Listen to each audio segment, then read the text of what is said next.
Bienvenidos a todos a esta plática, a esta conversación sobre Adam Smith a 300 años de su nacimiento. Tengo el gusto de estar aquí con ustedes para pues comentar un poco de la obra de Smith a 300 años de que nació. Conmemoramos su nacimiento.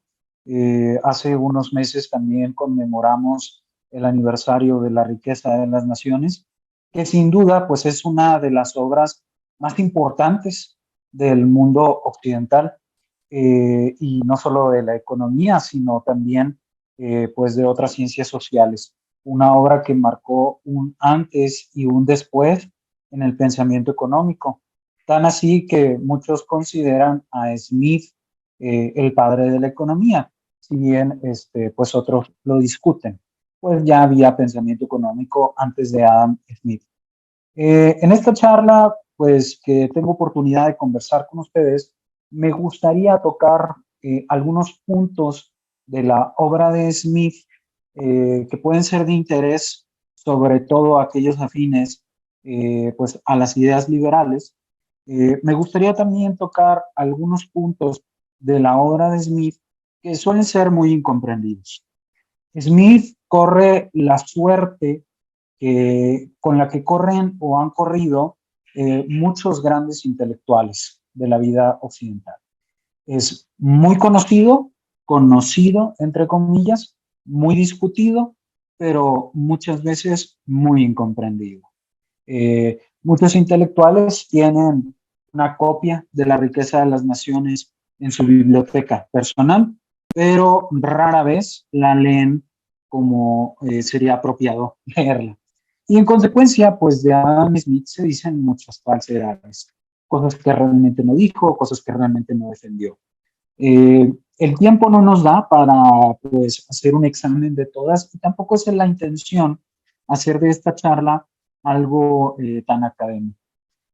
Antes de empezar, me gustaría agradecerle a México Libertario la oportunidad de poder hablar de esto con ustedes. Sigan la página a través de la página de México Libertario y sus redes sociales.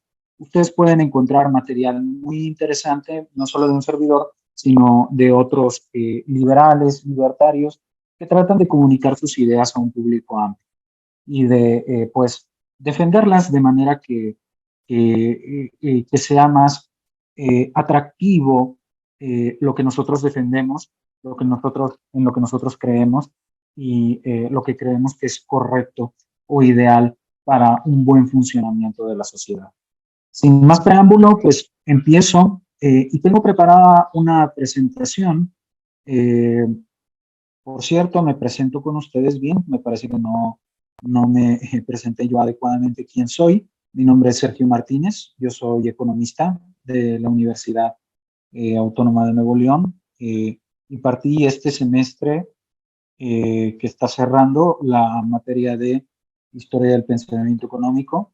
Historia del Pensamiento Económico pues es una materia pues esencial para conocer de este tipo de temas, así que creo que pues en ese entendimiento pues hubo el acercamiento también de parte de México Libertario para que un servidor pudiera hablarles de estas ideas. Perfecto. Bien. Entonces la presentación se llama Adam Smith a 300 años de su nacimiento. Bien. Es muy importante entender que Smith es fuente de grandes tesoros intelectuales.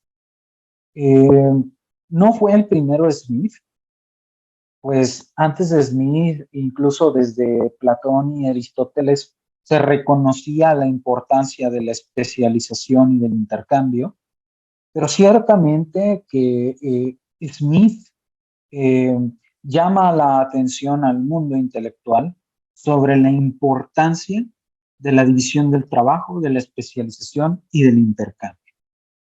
Smith entiende que en el corazón de una sociedad abierta, de una sociedad próspera, está la división del trabajo, está la especialización y está el intercambio. Smith escribe en un momento en el que el pensamiento político, económico, se va distanciando de lo que era en la mayor parte de la historia de la humanidad. En la mayor parte de la historia de la humanidad se pensaba en el político, en el rey o en el emperador como el corazón de una sociedad, el corazón de una economía.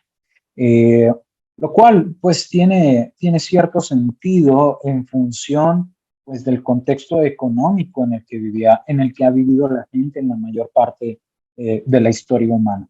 Un contexto en donde hemos visto que la sociedad humana tradicionalmente se dividía entre propietarios y no propietarios, ¿verdad?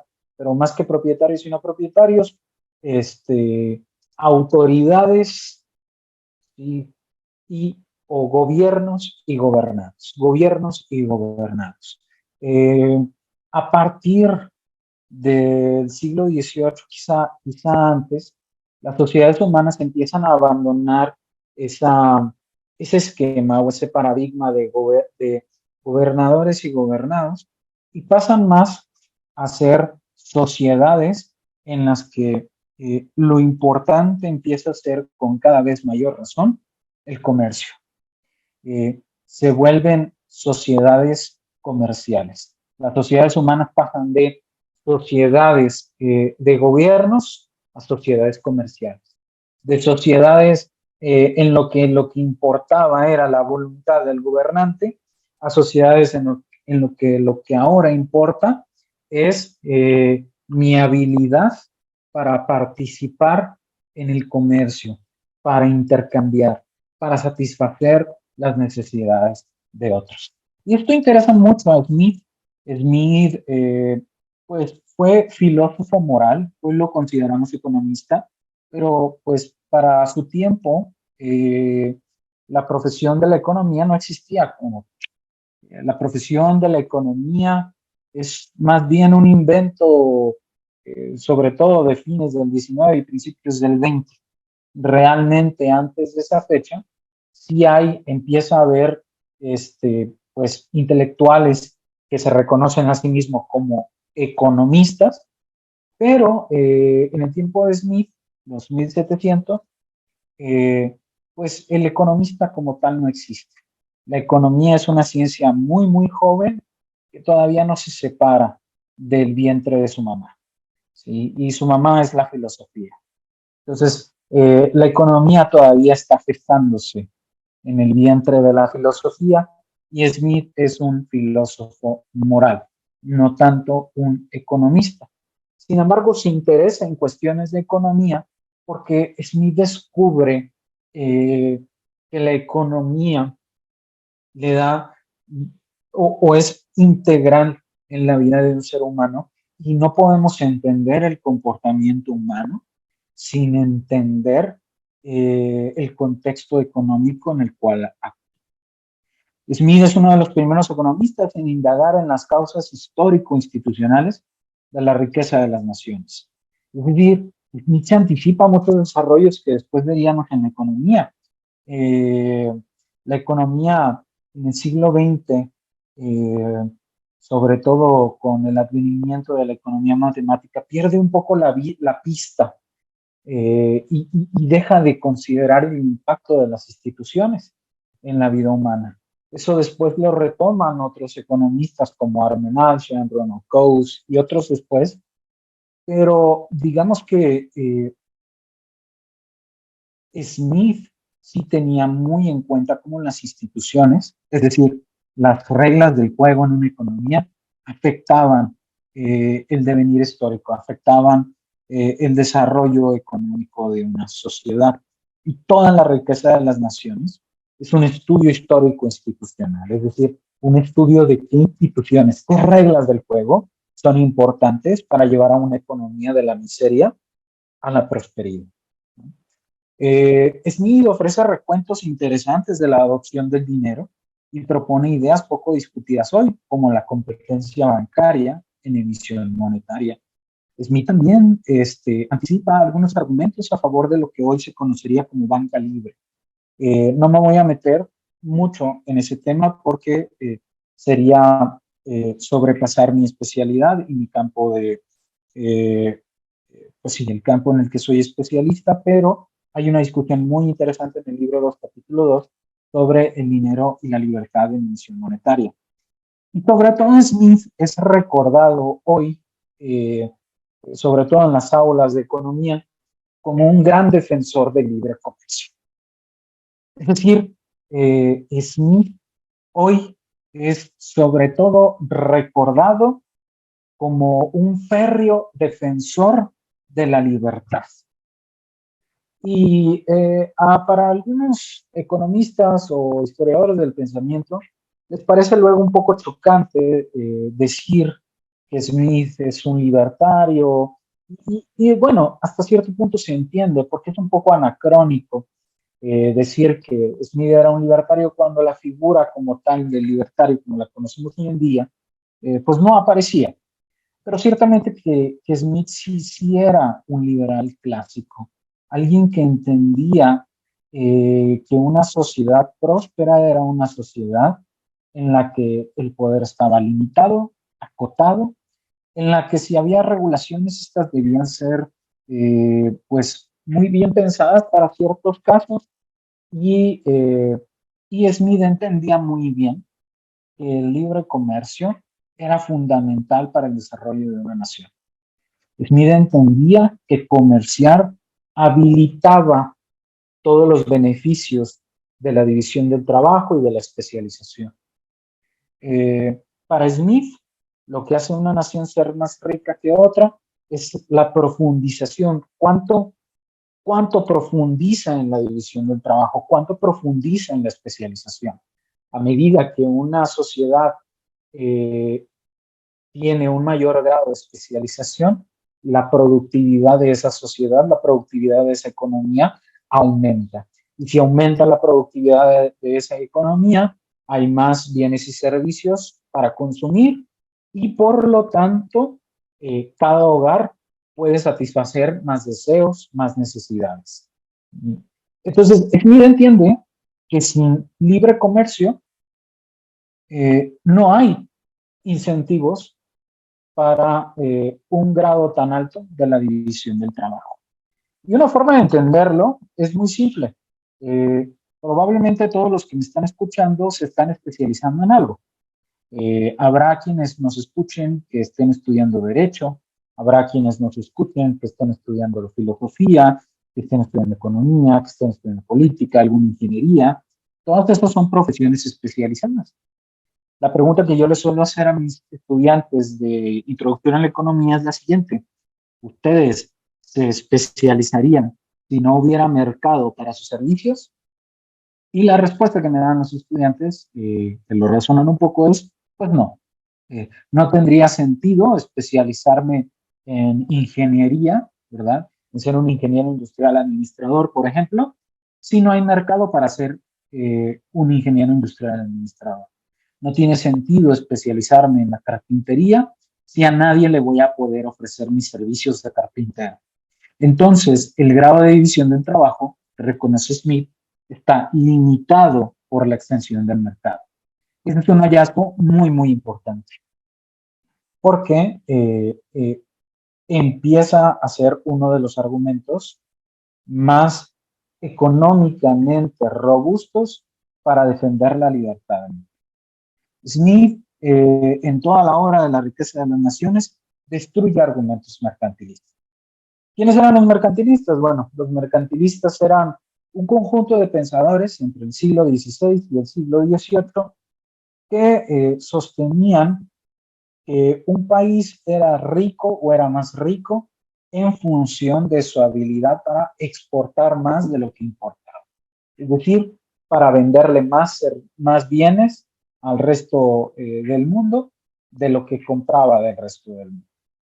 Y como los mercantilistas pensaban que la riqueza estaba en las exportaciones y no en las importaciones, pues adoptaban muchas medidas para limitar el comercio, para limitar el libre comercio. Smith destruye eso.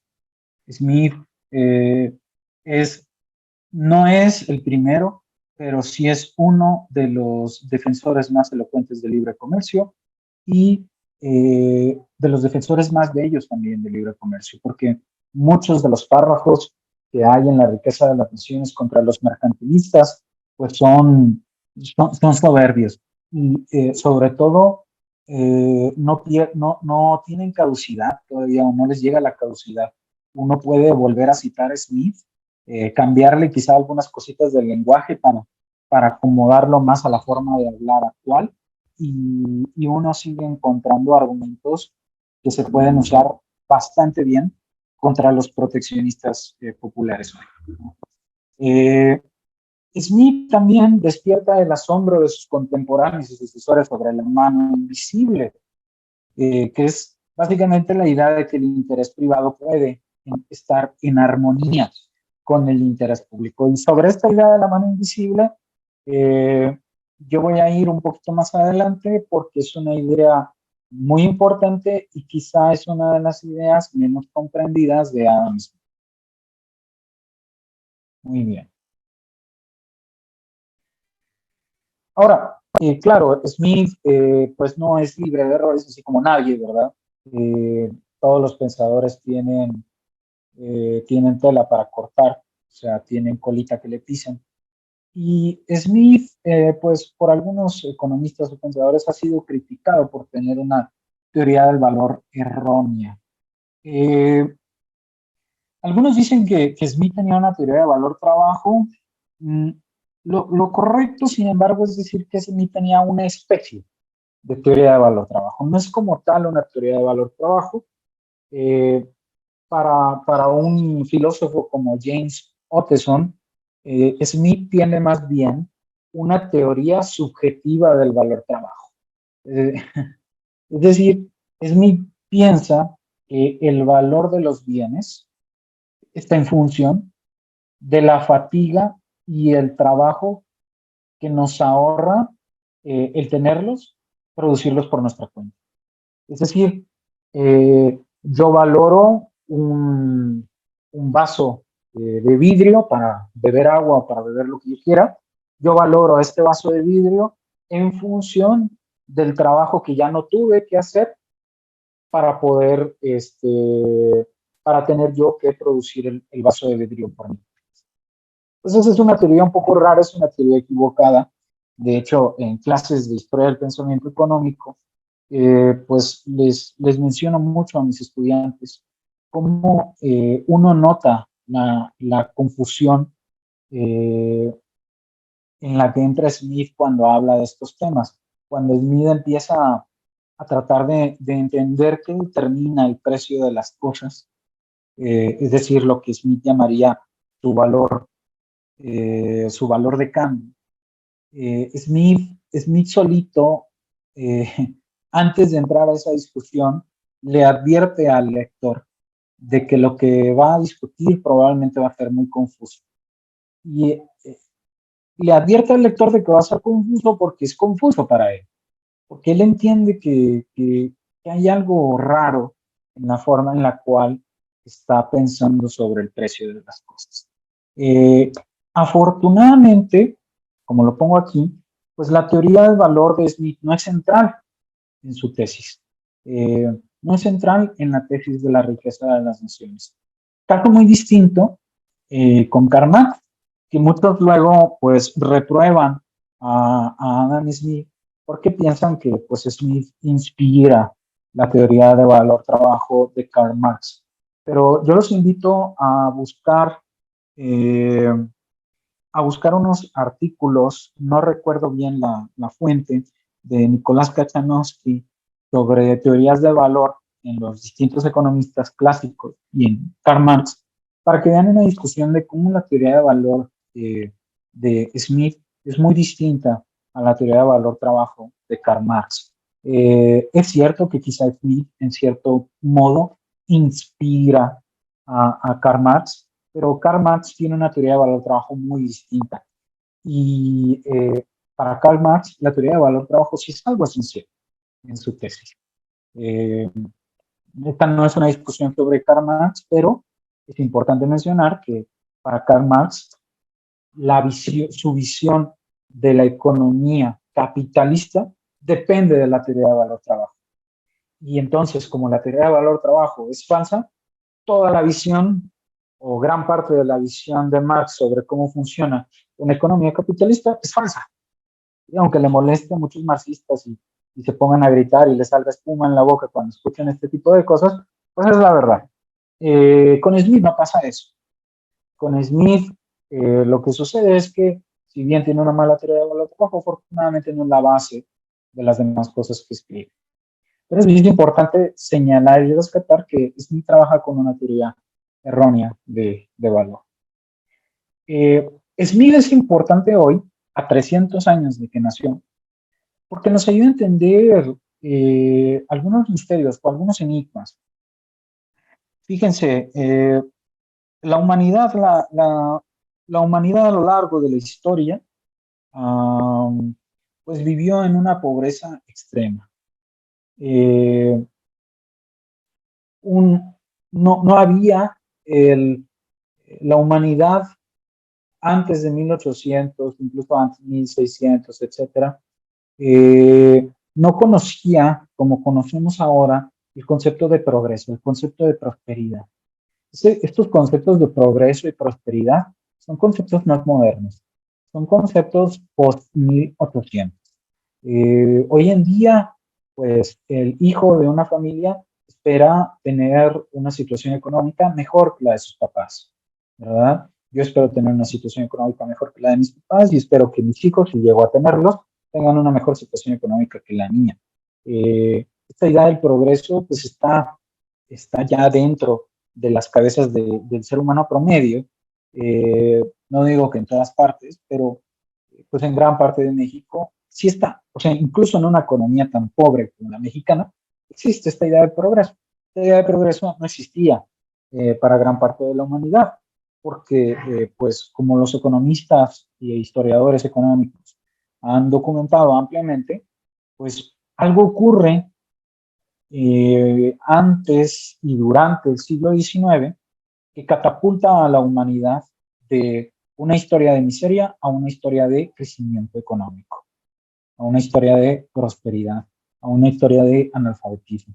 Y entonces es curioso eh, que esa prosperidad, ese crecimiento, se lo debemos principalmente a una extensión en las economías de mercado o a lo que Smith ya llamaba una profundización, ¿verdad? En la división de trabajo y en la especialización producida por una mayor extensión del mercado. Esa prosperidad se la debemos a, al mayor avance y profundización de las economías de mercado y sin embargo, mucha gente detesta o menosprecia a las economías de mercado. Y ese es un enigma. ¿Por qué la gente menosprecia las economías de mercado? Lo pongo aquí, pese a que generan asombrosos incrementos en la producción.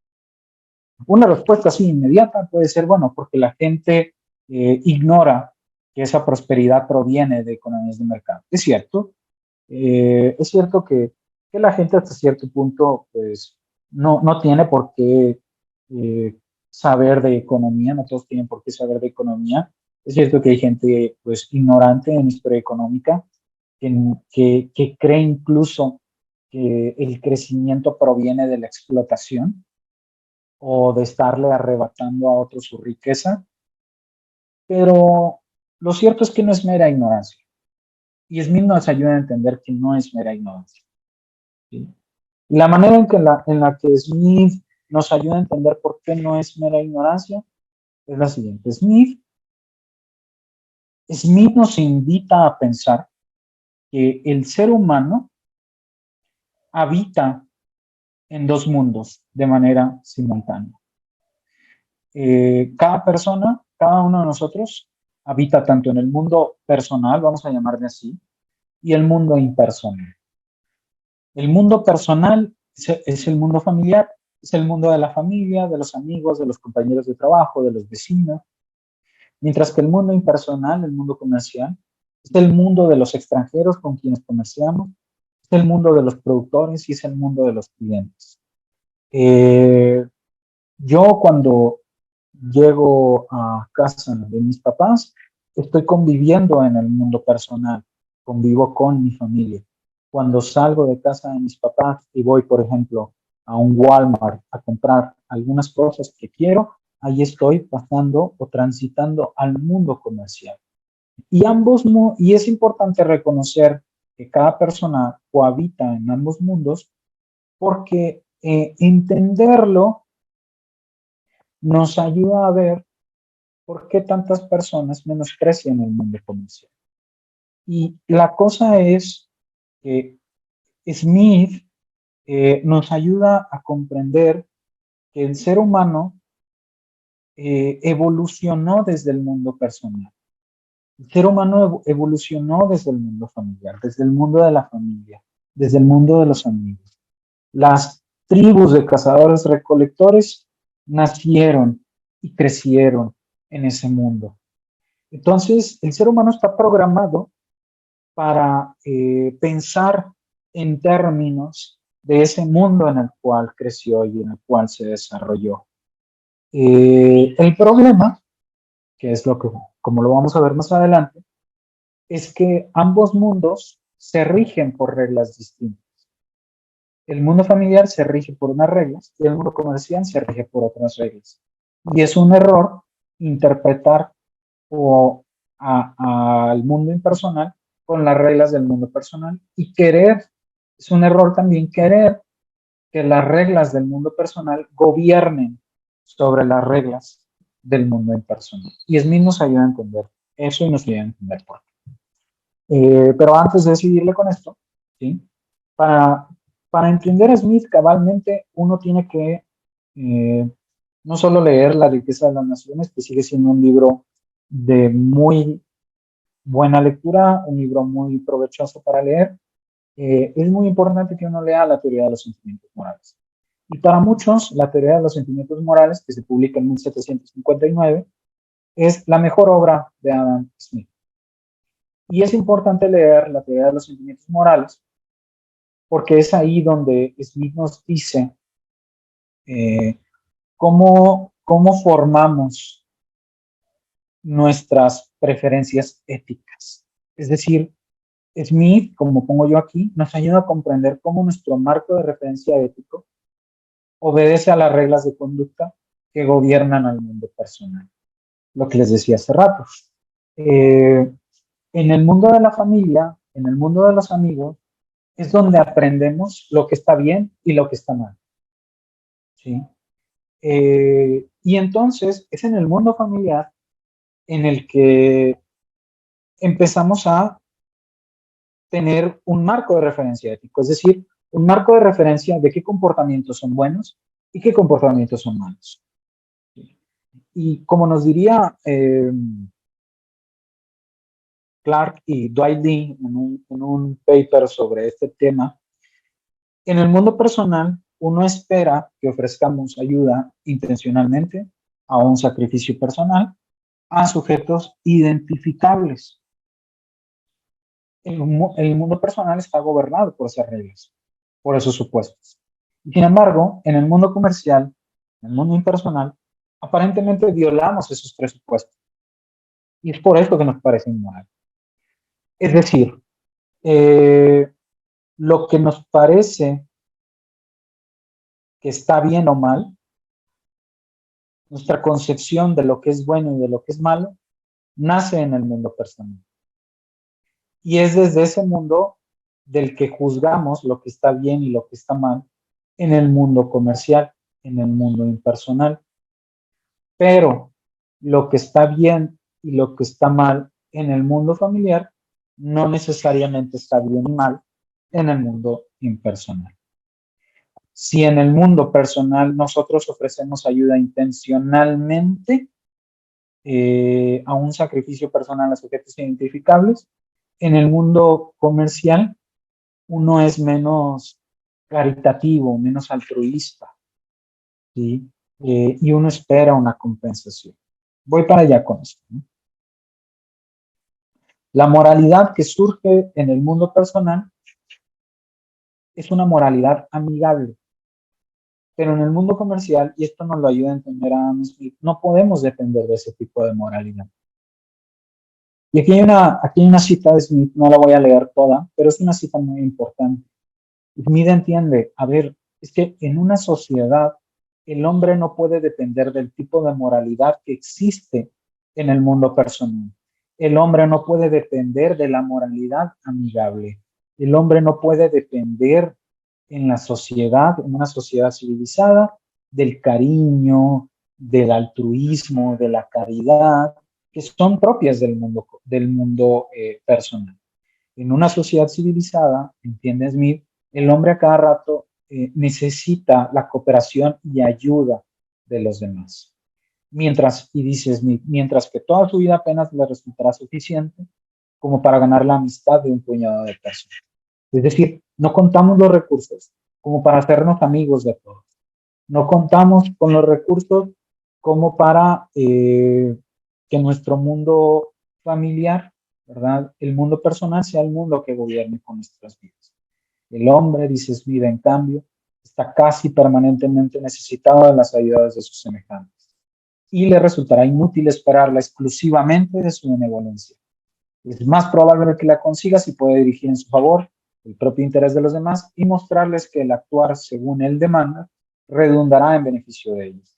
Esto es lo que propone cualquiera que ofrece a otro un trato.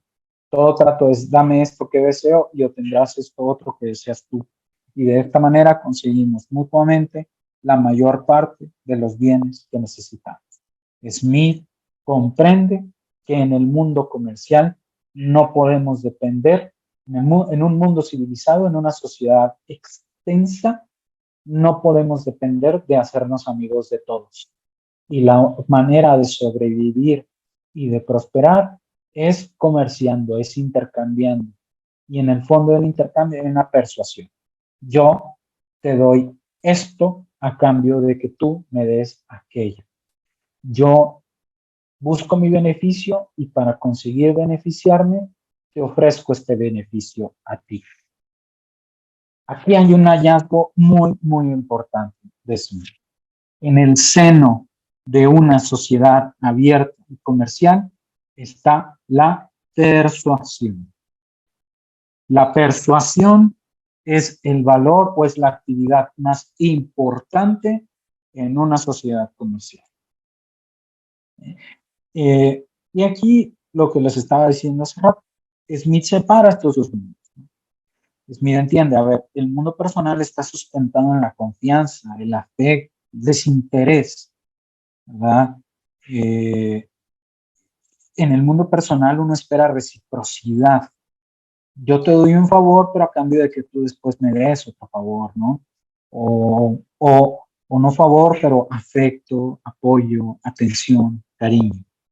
Mientras que en el mundo impersonal, lo que gobierna más que una moralidad amigable es la justicia, ¿verdad? La justicia. Es decir, es un mundo sustentado en contratos. Aquí en vez de decir promesas, creo que lo más correcto hubiera sido poner contratos, porque las promesas no son contratos. En un marco legal de derechos de propiedad, en el interés. Y la reciprocidad que exige el mundo impersonal no es una reciprocidad de yo te hago un favor ahorita y tú me pagas con otro favor, sino es una reciprocidad de yo voy a respetar tu propiedad a cambio de que tú respetes la mía. Y si tú quieres hacer algún uso de mi propiedad, puedes hacerlo, sí y solo sí. Pues yo tengo algún uso de tu propiedad que a mí me convenga, ¿no? Que a mí me beneficie. Smith también entiende que el hombre no solo busca su propio interés.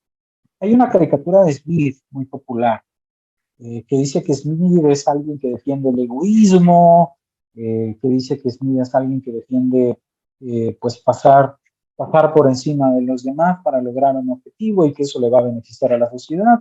No hay más lejos de la verdad. Smith, eh, Smith entiende que por más egoísta que pueda suponerse a un hombre, hay evidentemente algunos elementos de su naturaleza que lo conducirán a interesarse en la suerte de los demás. Así derive de esa suerte nada más que la satisfacción de ver que a otra persona le va bien.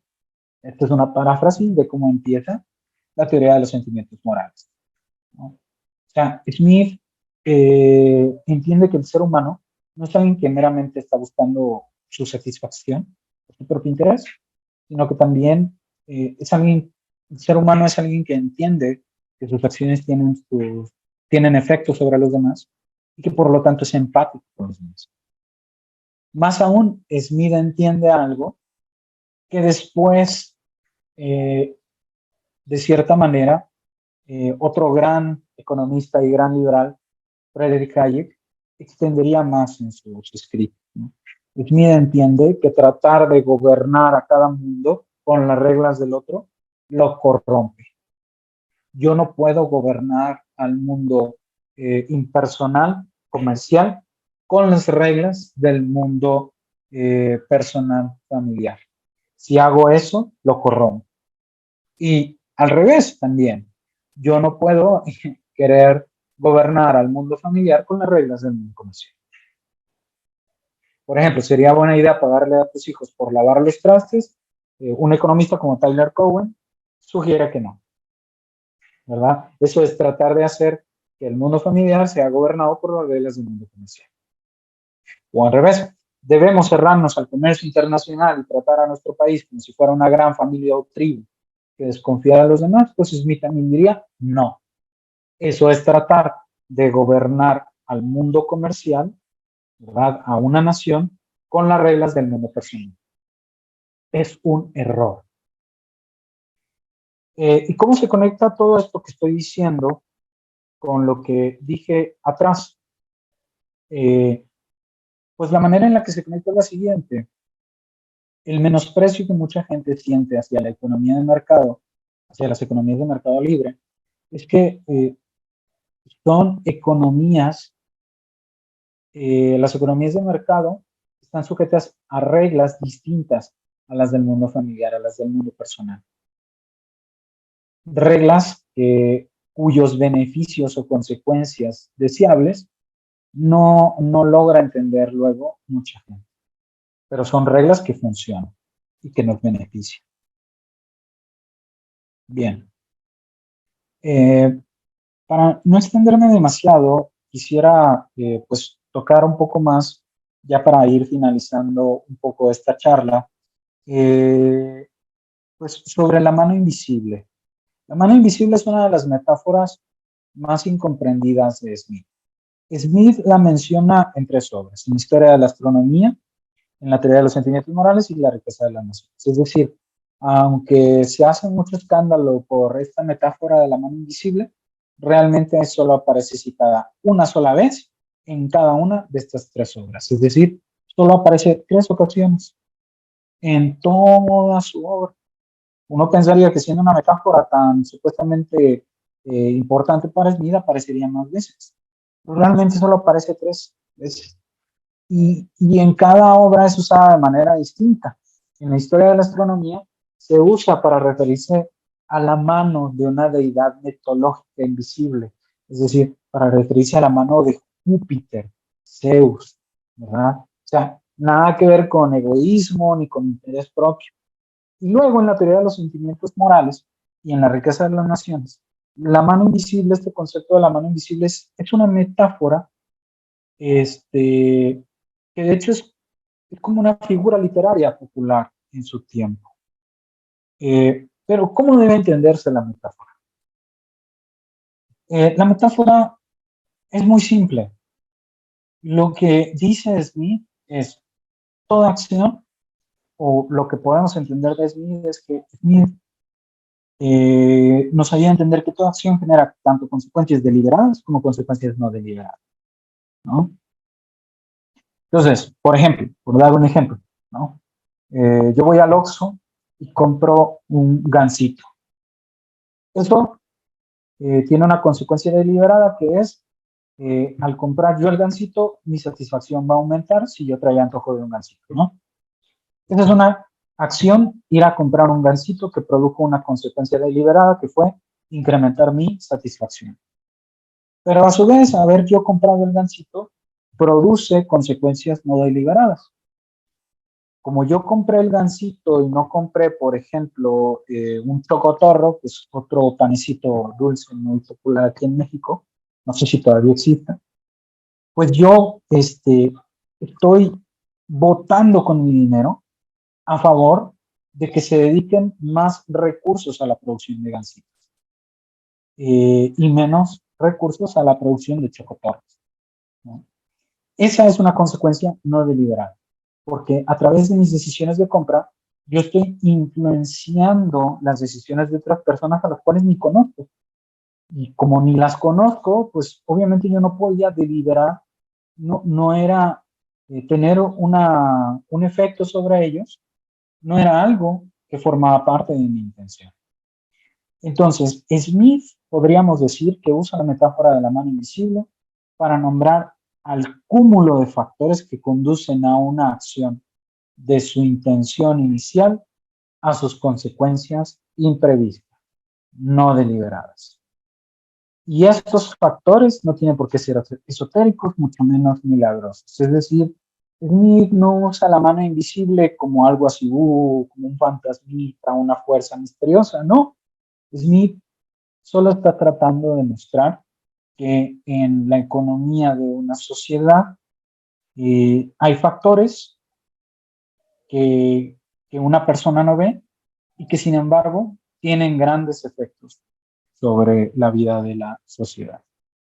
¿Cómo la usa Smith en La riqueza de las naciones? Smith observaba que los inversionistas preferían, a razón de un menor riesgo, invertir un mayor capital en la industria doméstica que en la industria extranjera. Pero al hacerlo así, pues obviamente atraían y movilizaban más insumos en la industria doméstica, haciendo que la industria doméstica prosperara como si estuviera guiada por una mano invisible, ya que no estaban los intereses iniciales de los inversionistas estimular la industria doméstica, solo querían minimizar el riesgo de su inversión, ¿verdad? Pero eso como consecuencia no deliberada incrementaba la riqueza. Es decir, Smith no usa la metáfora como sinónimo de el egoísmo es bueno o siempre que las personas actúen por su propio interés eso va a traer cosas buenas. No, Smith simplemente está diciendo, a ver, hay decisiones que toman los seres humanos que influyen en factores que estos seres humanos no ven, pero que producen consecuencias interesantes, ¿verdad?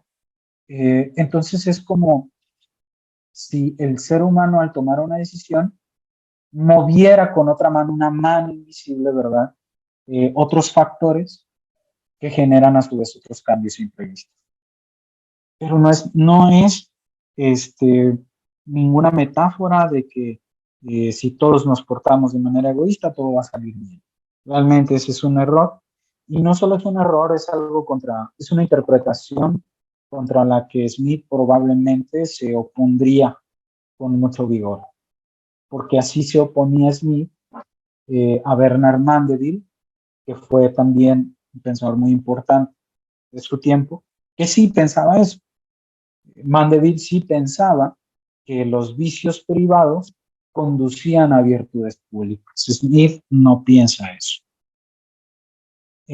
Aparte, la metáfora de la mano invisible tampoco constituye el mensaje central de la obra de Smith. No es lo más importante de la obra de Smith.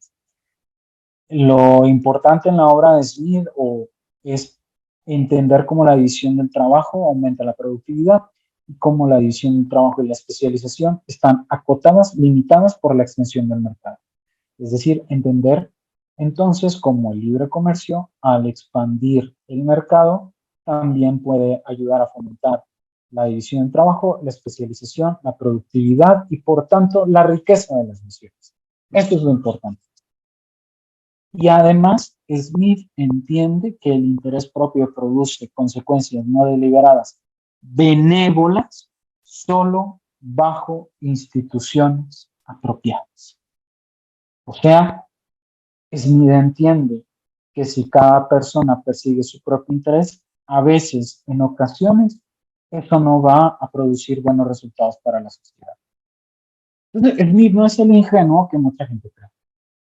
Claro, a ver, si un empresario solicita un privilegio al gobierno, por ejemplo, está actuando por su propio interés, y al actuar por su propio interés y conseguir el privilegio, no necesariamente está beneficiando a la sociedad, de hecho, la puede empeorar, ¿verdad?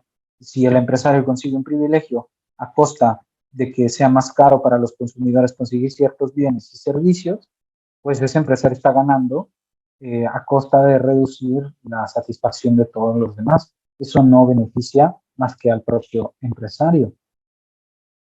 Dejemos entonces esta caricatura de que Smith pensaba que perseguir el interés propio siempre producía buenos resultados. Smith estaba muy lejos, de verdad, muy lejos de pensar eso. Y ya cerrando y para finalizar con esto, me gustaría hacer algunas recomendaciones de lectura. De estas recomendaciones de lectura que pueden ver en pantalla, la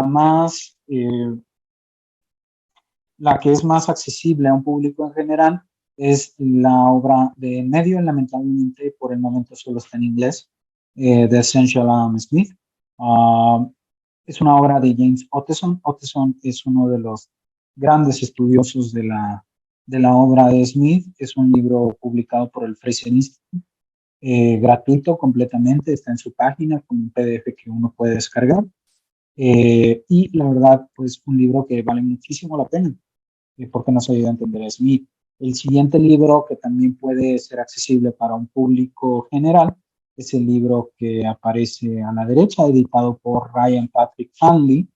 Es un libro con artículos de varios de economistas, filósofos y demás que han estudiado la obra de Smith y que pues tratan de ayudarle al público a entender cuáles han sido sus contribuciones y también cuáles son las malas interpretaciones que siguen siendo populares sobre la obra de Smith.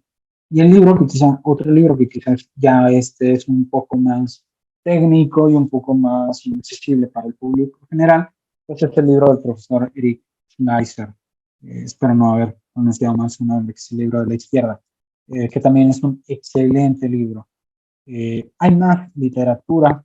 Me parece que en español hay una obra del profesor Carlos Rodríguez Brown sobre Smith. Bueno, si ustedes compran La riqueza de las naciones, prologada por el profesor Carlos Rodríguez Brown, pues van a hallar un muy buen estudio preliminar de la pluma del grande profesor Carlos, ¿no? Entonces hay muchas fuentes también desde las cuales uno puede estudiar la obra de Smith, la misma edición del Fondo de Cultura Económica, en donde uno puede leer las anotaciones que Edwin Cannon hizo sobre la obra de Smith, también es una excelente fuente de información. Y bueno, con esto me parece que podemos ir cerrando. Estoy abierto, obviamente, como en cada ocasión que hablamos de estos temas, a cualquier duda, cualquier comentario sobre la obra de Smith. Smith es alguien vigente, sus ideas siguen siendo muy importantes para entender nuestra sociedad actual y por eso es un clásico, porque un clásico pertenece a una obra que nunca muere, a una obra que sigue siendo vigente y que tiene lecciones importantes para entender mejor nuestro mundo. Muchas gracias.